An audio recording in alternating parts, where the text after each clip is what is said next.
메르스 확진 환자 23명이 추가돼서 전체 87명으로 늘어나면서 우리나라는 세계에서 두 번째로 환자가 많은 메르스 발병국이라는 불명예를 안게 됐습니다.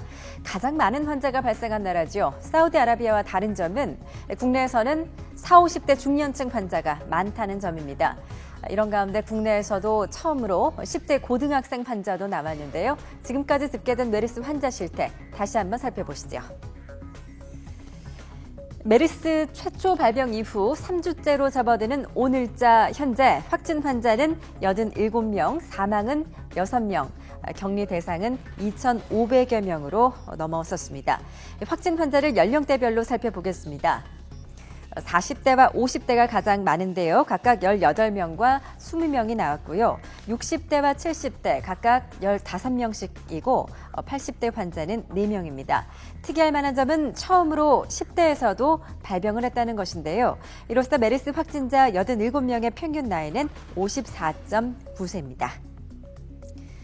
서울 소재 고등학교에 다니는 16살 A군, 지난 27일 삼성 서울병원 응급실에 입원을 했다가 감염됐습니다.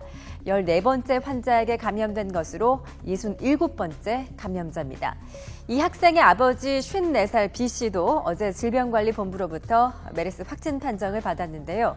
보건당국에 따르면 B씨는 지난달 27일 아들이 삼성 서울병원에 입원을 할 때 동행한 이후 며칠 뒤에 고열이 나자 지난 1일 오후 지역 보건소를 찾아 검진을 받았습니다. 삼성 서울병원에서 이렇게 많은 확산을 시킨 근본 환자가 14번 환자입니다. 네. 이 14번 환자가 이렇게 광범위하게 다수의 사람들을 전염시킨 것으로 봐서 네. 상당히 고농도의 바이러스와 활성이 높은 바이러스를 그 당시에 배출했을 가능성이 있어요. 네. 그래서 제가 계속 얘기하기를 이 환자로부터 전염된 사람들이 예. 병을 앓을 뿐만 아니라 이 사람들 중에서도 또 새로운 슈퍼 전파자가 나올 수도 있다. 그런 얘기를 제가 감염자 중에서. 그렇죠. 그러니까 3차 감염자 중에서 14번으로부터 생긴 환자들 중에서도 예.